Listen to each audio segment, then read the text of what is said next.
Halo dan salam sehat. Selamat datang kembali di channel YouTube Nerly Adria Sinabuta.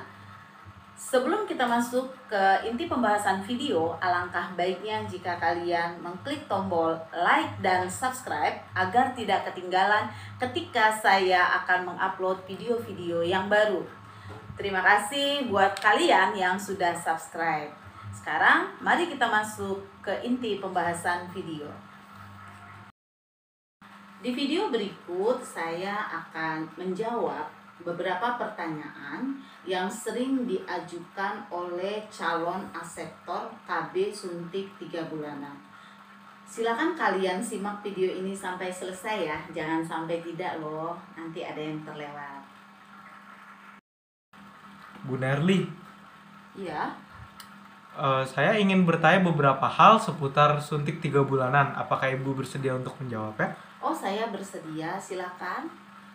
Untuk pertanyaan yang pertama ya Bu ya. Iya. Apa sih pengertian dari suntik 3 bulan itu sendiri? Suntik 3 bulanan adalah satu suntikan yang diberikan kepada seorang wanita. Suntikan ini nanti diberikan dalam jangka waktu 3 bulan atau 12 minggu. Bisa dipahami? Oke, baik Bu. Untuk pertanyaan kedua, apakah suntik 3 bulan itu aman Bu?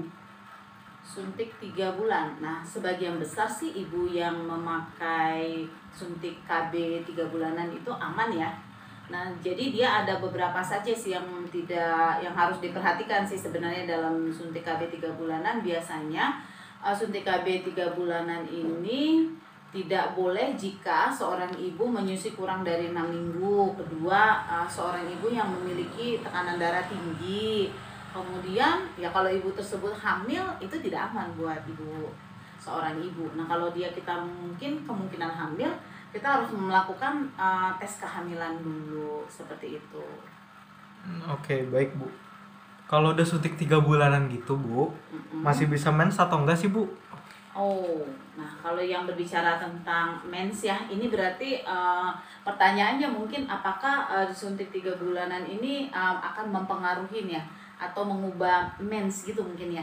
Iya. Atau haid. Nah kalau berhubungan dengan mens sih, ya ini merupakan salah satu efek samping dari KB suntik 3 bulanan ya. Biasanya terjadi perubahan haid ya. Nah ini penting, perubahan haid ini biasa terjadi khususnya selama beberapa bulan pertama dalam pemakaian.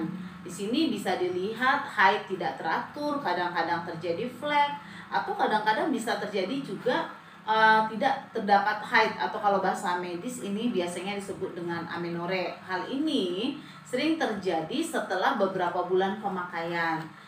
Tidak mempengaruhi kesuburan ya secara permanen. Nah, ini juga merupakan salah satu efek sampingnya. Nah, di sini juga harus dijelaskan ya bahwa darah tidak menumpuk di dalam tubuh. Nah, jadi kalau seseorang tidak mens, itu tidak berarti di dalam tubuh itu terjadi penumpukan darah ya. Misalnya perdarahan yang banyak itu jarang terjadi ya. Biasanya dia tidak mens, yang lebih sering. Kemudian apalagi ya? Itu aja ya tadi ya, perubahan haid ya yang ditanya. Iya. Oke. Oke Bu, untuk pertanyaan selanjutnya, apakah suntik 3 bulanan ini bisa melindungi dari HIV? Wah, suntik 3 bulan tidak bisa ya melindungi dari HIV ya. Yang baiknya adalah tetap dengan menggunakan alat kontrasepsi kondom ya, seperti itu. Yang bisa melindungi dari HIV adalah kondom, dengan pemakaian kondom setiap berhubungan, seperti itu. Oke, baik Bu. Nah, untuk pertanyaan terakhir nih cukup banyak ditanyakan oleh klien ketika ingin melakukan suntik 3 bulan Bu. Oke. Nah, pertanyaannya adalah, apakah masih bisa hamil ketika sudah menyuntikkan 3 bulan? Nah, untuk hamil kembali bisa ya, tapi biasanya di sini dibutuhkan waktu itu sekitar 4 bulan, seperti itu. Oke, baik Bu. Mungkin Ibu punya saran nggak Bu untuk calon klien yang mungkin nanti akan suntik 3 bulanan? Oke, nah di sini perlu ya dipahamin oleh ibu-ibu yang akan menggunakan suntik KB 3 bulanan. Ada beberapa hal yang perlu diingat. Yang pertama, ibu harus tahu obat apa yang disuntikkan ya. Atau kita disuntikkan KB suntik 3 bulanan itu jenisnya apa. Nah, kemudian yang kedua, ibu harus tahu kapan harus kembali lagi untuk suntik berikutnya ya.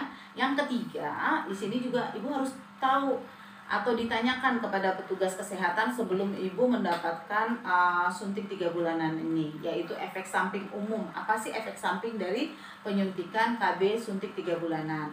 Kemudian kembali untuk suntik berikutnya, kalau ada keluhan tersebut harus ditanyakan. Keluhan tersebut harus disampaikan kepada petugas kesehatan. Nah, perlu juga kapan sih saya sebagai pengguna KB suntik 3 bulanan harus segera kembali kepada petugas kesehatan yang memberikan pelayanan tentang KB. Nah, haid yang tidak lazim, misalnya banyak, kemudian lama, kemudian terjadi sakit kepala berat, kemudian kulit atau area mata ini kuning.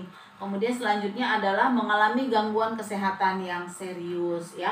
Nah, jika ini nanti terjadi, berarti si ibu harus segera kembali ke petugas kesehatan. Demikian. Apakah penjelasan yang saya sampaikan bisa dipahami? Baik Bu, bisa. Oke. Mungkin itu saja Bu yang bisa saya tanyakan untuk pembahasan kali ini. Dan mungkin nanti di topik lain kita akan coba tanya jawab lagi kali ya Bu ya. Oke, baik. Saya tunggu ya. Oke, baik Bu. Baik, terima kasih. Cukup sekian video berikut. Like jika video ini membantu, share jika menurut kalian video ini bermanfaat. Terima kasih.